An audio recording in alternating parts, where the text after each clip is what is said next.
I have been playing with my camera trying to get it straight for the last, like, it's been like 15 seconds. I'm totally exaggerating on, like, it took 5 years, but it's just not being straight. So I think I got it at a pretty decent angle. If it's ever crooked, I'm sorry. I don't know, sometimes I mess up with it and then it all fades to black and it all just messes up and it's just totally not straight. Today I'm going to be doing Graveyard Recursion cards part 2 that you can put in EDH decks. I'm not saying if you have like an EDH Recursion themed deck, which I mean, that's cool too, but just if you want a little bit of Graveyard Recursion or your entire deck is Graveyard Recursion, sweet, I love it. This is part 2, like I said, I will list in the down bar below part 1. Yeah, let's get into it. First card is Seasons Past, and actually funny story with this card, I was playing Tassiger the other day, and funny story, I played, why can't I think of the name of it right now? I swear whenever I need to think of Magic card names, I can never remember it, but you guys, it's the 4 mana, green-blue sorcery card, and then you shuffle your deck, and then you reveal the top card, and then you can cast it without paying its mana cost. I can't think of the name of it right now, it's the Simic colored card, Sorcery Speed, what is that card? Anyways, I played that card and I got to cast Seasons Past for free, which was awesome because let me tell you something, in birthing pod type decks in EDH, like any type of thing where you're running like cards at, you know, different CMCs, this card is awesome. I have it in Tassiger, it's really, really sweet, and honestly, I've contemplated taking it out a couple times, and honestly, I don't think I want to, because like my deck is pretty much Tassiger just is straight up Graveyard Recursion, that's like what it is. And just the fact that I can get back like, you know, 1 mana like sweet Sakura Tribe Elder or like Scavenging Ooze. I don't have Scavenging Ooze in that deck, but I like, feel like I should. Oh my god, that would be a really good card in the deck. Guys, I should put Scavenging Ooze in Tassiger. Making a note. I would make a mental note, but let's be honest, I'll forget that mental note. Can I tell you guys, like with my job, that's actually all I do. Is I write things down on like sheets of paper and then they get done because I write them down, and if I don't write them down, they don't get done. Anyways, yeah, this card is super good. Like I said, any birthing pod type themes decks, I think this card is really sweet. The next card is Nyx Weaver. Funny, this has been on the chopping block for Tassiger for like 9 years. And I don't know if it's just because I can't find anything to take it out, or I don't really know what my deal is, to be completely honest. Yeah, this card's really sweet. So, it's a 3 mana 2/3. At the beginning of your upkeep, you put 2 cards into your graveyard. So that's really great for if you want cards in your graveyard. There's a ton of like those. There's like the Gitrog monster, which I know is a really popular, or a decently popular commander. Tassiger, like I said, Sidisi, obviously the multicolored Sidisi. But then you exile it to return target card from your graveyard to your hand. It's kind of a lot of mana when you look at it like that, where you're like, it's kind of 6 mana to do that, to bounce something, but you do get a 2/3. You can always block with it in response, which is good, and you get to mill cards with it. So it does a lot of different things. Overall, I do really like this card. Okay, cool. Then we have Creeping Renaissance. This is another card that I think is really sweet. I think it's really good in like Super Friends, I have to say. If you're building Super Friends, I would highly recommend this card because you choose like a permanent, which is Planeswalkers, and then you return all those cards from your graveyard to your hand, and it's got flashback. And I've said this before, but guys, people forget about flashback all the time. Like, people will forget that you have this card in your graveyard unless they're watching your graveyard like a hawk, which, P.S., chances are they're probably not doing that. Unless you're playing like super competitive EDH. Like, I have found so many times, like, someone does something from their graveyard and I was like, damn, I like wasn't even paying attention. So anyways, so yeah, this card is like really sweet, and it can be good in things other than Super Friends. I was just saying in particular Super Friends. I actually have it in there, but I haven't played Super Friends in like 5 years, so yeah, but yeah, card is really good. The next card is Praetor's Counsel, and this card and the card again that I really can't think of, it's that blue enchantment that's like almost $30 that everyone wants to play.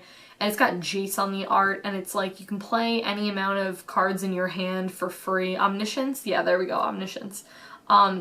card works really well with Omniscience because you just get all the things back from your hand, and then you do have to exile this card because bringing this card back would be stupid, which is good that they did that. And then you have no maximum hand size. Just really, really good in like late stages of the game when you just have like a ton of things that you've dumped in your graveyard over the course of the game, and you're like, cool, and I bring them all back. Praetor's Counsel is a great Magic card. Then we have, I would say, like, definitely a crowd favorite, and that is Karmic Guide. Yeah, across the board, I found people just wholeheartedly love this card, and I totally agree. I think this card is fantastic. It's a 5-mana 2/2 flying, and it's got protection from black. And then it has Echo, but when it enters the battlefield, sometimes what I like about the fact that this card actually has Echo is that sometimes you want it to die, so you can bring it back with something else to bring back something else. I know it sounds confusing, but like say you let Karmic Guide die, or you don't pay the Echo cost. It dies. You have something that brings all creatures back from your graveyard to the battlefield or something like that. You recast Karmic Guide and then you get to like re-get something else. Yeah, things like that is really good. So yes, it has Echo and you may have to pay the cost, but sometimes just letting it die is like the best option. And when it enters the battlefield, you return target creature from graveyard to the battlefield. Really love this. Yes, I think it is, again, like a lot of mana to do that, especially if you do pay the Echo cost. But guys, honestly, like, paying 5 mana for a flying protection from black 2/2 and getting back, like, some super threatening creature, you know, you could get, like, something that's, like, 10 mana for this. You know, that, like, maybe you milled with Nyx Weaver or, like, something like that, you know? Yeah, card's great. And then we have Emeria Shephard. And I remember when this card came out in Battle for Zendikar, and I was like, I can't even express how much I need this card because it's great. I have this in Angels and it's fantastic. It's a 7-mana 4/4 flyer, landfall. When a land enters, you may bounce target non-land permanent from your graveyard to your hand. And then if it's a plains, you just return it to the battlefield. Like guys, in Mono White Angels, this card is just a house, absolute house. Bringing back stuff from your graveyard just basically for free if you have a plains. Like I said, that's why I think it works so much better in like a mono white deck versus like trying to, I mean, I guess with 2 colors it could totally work, but I don't know, doing like 3 colors, just, I mean, still, if not, if you don't play like a plains, like I have a couple of random like not plains in my Angels deck, like just because it's mono white. So I have like, I don't know, I have like a couple of random like white cards that just aren't plains. I have like Amara, the Sky Rune, Temple of the False God, like things like that. But even that, just getting something back, like come on. Yes, it's non-land permanent, so you unfortunately can't get back all those sweet removal spells that you have in your graveyard, but seriously getting back like enchantments and creatures for free every time you play a land, like come on, this card's great. And then it's casually just like a 4/4 flyer, like yes, hello please. I'll take 12. Okay, cool. Then we have Nissa, Vital Force. Let me know if you guys relate to this. I feel like a lot of times Planeswalkers, unless they're very remarkable, tend to get thrown under the bus when it's a Planeswalker that's been printed a lot, like Nissa. Like I feel like Nissa's been reprinted so many times that it's kind of like some of these Nissas can just be like, wait, like which Nissa? Like that's a Nissa? Like you kind of forget about them? I don't know. Maybe that's just me, but I find that sometimes when a card is being reprinted, like not reprinted, when like a Nissa Planeswalker is being reprinted, you know, it's a little bit like you get them kind of like mixed up, you know? Like mixed up, just like you may forget about them, if that makes sense. Anyways, I have this card in Yisan, and as soon as I saw it, I was like, I have to have this card. It doesn't only just bounce creatures and stuff back, it does a lot of other things. So it starts off with 5 loyalty for 5 mana, which is awesome. And then you uptick to untap target land. Until the end of your turn, it becomes a 5/5. It's still a land. Okay, pretty sweet ability. But then the -3, which, you know, is the part relevant for this video, you return target permanent from your graveyard to your hand. Really like this a lot.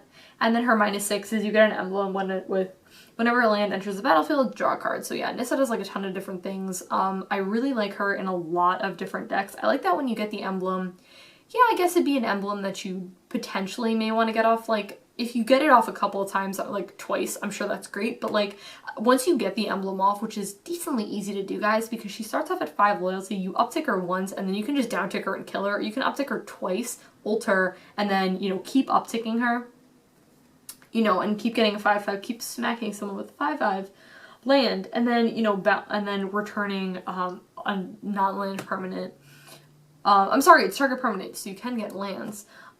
This would be really sweet in like Gitrog too.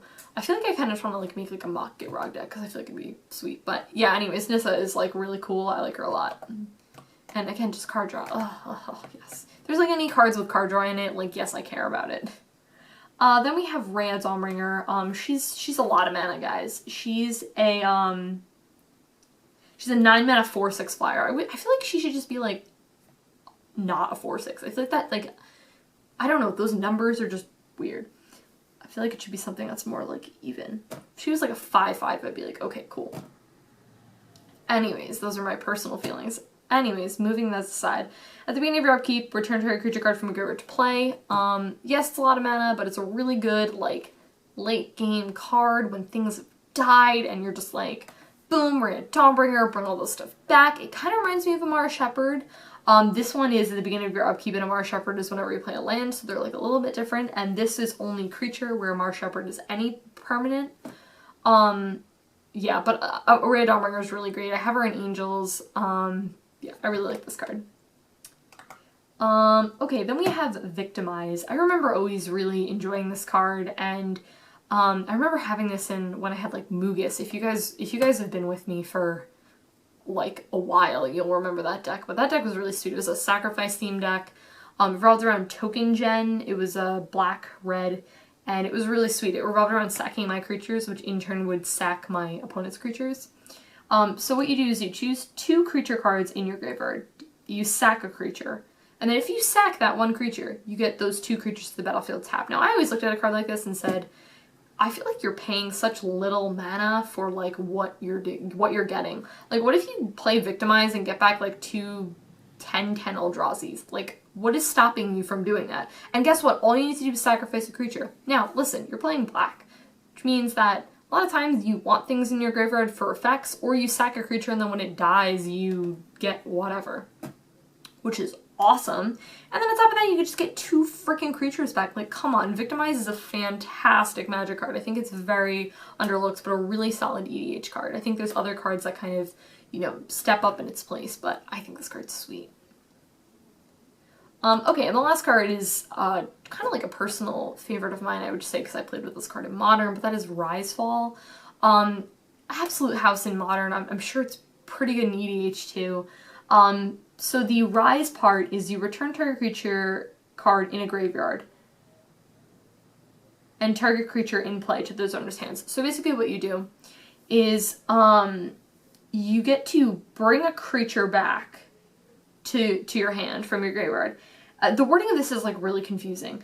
And target creature in play to their owner's hands. So what's really cool about this is you can bounce your own thing, and if it's got like a sweet ETB effect, you can just like play it again, like Snapcaster Mage. So good. Or if your opponent has like a really big 20/20 creature token that you just bounce, then you kill it. That's really cool. Or just bouncing whatever creature your opponent controls, and then you swing out and kill them. Yeah, that'd be really cool. And then the fall part is target player reveals 2 cards at random, then discards them, revealed that way. I don't know how relevant this would be in EDH. I mean, maybe it is if you're playing like a 1v1 game. I tend to not really like discard unless it's kind of like a discard themed deck, which I have seen with some really sweet things. There's some really sweet graveyard discard outlets and stuff like that. But anyways, yeah, this card is really sweet. I mean, the Rise part, like I said, is a little bit more relevant, but Fall can definitely be really good, and this card was, like, amazing in Modern. I really miss playing with this card. It was so freaking fun. That is it, guys. That was it for Graveyard Recursion Part 2. That is everything I have to say, and I will see you guys in my next video. Bye.